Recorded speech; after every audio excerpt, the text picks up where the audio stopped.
Reading करने वाले हैं कि आपके जो हस्बैंड हैं वो आपके बारे में क्या सोचते हैं। तो चलिए देख लेते हैं। अगर आप शादीशुदा हैं, आपके हस्बैंड आपके बारे में क्या सोचते हैं। हो सकता है आप उनसे कांटेक्ट में हो सकता है ना हो, या साथ रहते हो, कोई भी सिचुएशन हो आपकी, तो आप देख सकते हैं इस वीडियो को, लेकिन उतना ही लेना है जितना मैच हो। तो चलिए देखते हैं आपके जो हस्बैंड है आपके बारे में क्या सोचते हैं। ये टॉपिक मुझे किसी ने सजेस्ट किया है, तो आप भी अगर किसी टॉपिक पर रीडिंग करवाना चाहते हैं आप बता सकते हैं मुझे। धीरे धीरे करके मैं सारे टॉपिक कवर करूँगी। बहुत सारे मुझे सजेशन मिले थे। ओके।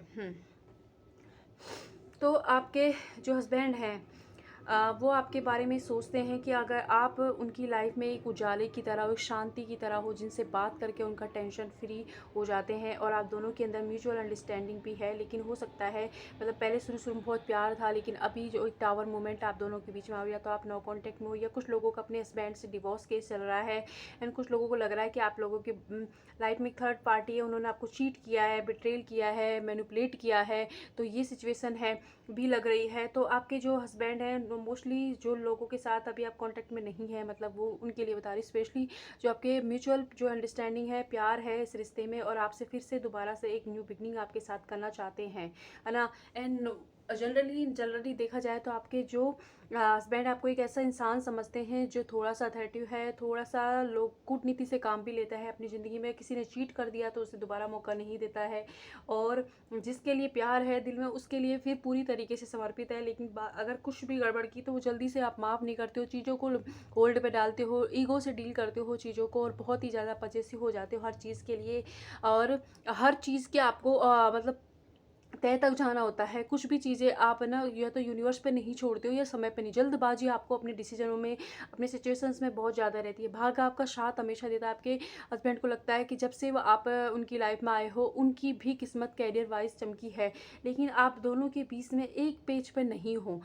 आर्ग्यूमेंट होते रहते हैं, और किसी ना किसी का कोई अफेयर था, शादी के बाद कोई एक्स्ट्रा मेट अफेयर हुआ था, तो उसको लेके दोनों के बीच में ज़्यादा ही खींचातानी है।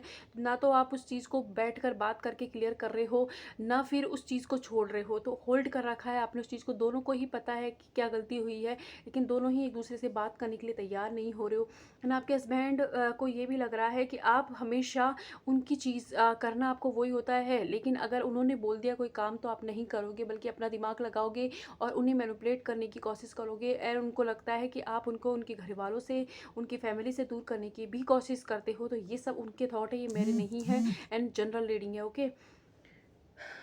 तो ये लगता है आपके हस्बैंड को, एंड देख लेते हैं। ये देखो, पास्ट अगर आपके जो कुछ भी रिलेशनशिप में पास्ट में कोई आर्गुमेंट हुआ है, कुछ भी हुआ है, तो उसको खींचते हो आप, बात को छोड़ते नहीं हो, पीछे पड़ जाते हो उस चीज़ के, खींचते रहते हो। कितनी बार चाहे उसका आर्गुमेंट हो तब भी खींचते रहते हो उसको। एंड हर क्षण मतलब अभी आपको गुस्सा आ रहा है, अभी आपको प्यार है, आपको समझना इम्पॉसिबल आपके हस्बैंड को है। जो लगता है आपको, उनको लगता है कि आप उनको कंट्रोल करते हो, और मतलब कुछ अगर उनकी बात आपको माननी नहीं होती है, बल्कि अपनी ही चलानी होती है, ये भी लगता है उनको। एंड उनको ये भी लगता है कि कुछ लोगों के जो पार्टनर हैं उनको ये लगता है कि आप उनके लिए एक बहुत ही अच्छा हैप्पीनेस का स्रोत हो, जहाँ पर उनको शांति मिलती है बात करके। एंड आपकी लक की वजह से उनकी लाइफ में बहुत सारी चीज़ें आई हैं, मतलब उनको मिला है वो चीज़ें, है ना। और आप जो आंसर, आपके हस्बैंड को ये भी लगता है कि आप बहुत सारे सवाल करते हो, बहुत ज़्यादा क्वेश्चन पूछते हो, और जब तक उनकी तह तक नहीं जाती शांति नहीं मिलती है आपको। इस वजह से हो सकता है कि आपका आर्गूमेंट भी होता हो, और बहुत ही ज़्यादा मतलब या तो आप उनके फ़ोन वगैरह चेक करते हो, या चीज़ों को जितना ज़्यादा उनकी सांस लेना भी मुश्किल कर देते हो, तो ऐसी एनर्जी भी आप उन्हें देते हो। तो ये आपके हस्बैंड को लगता है। तो मैं नहीं कह रही हूँ एनर्जी, मुझे पिक हुई है, मैं बता रही हूँ, है ना।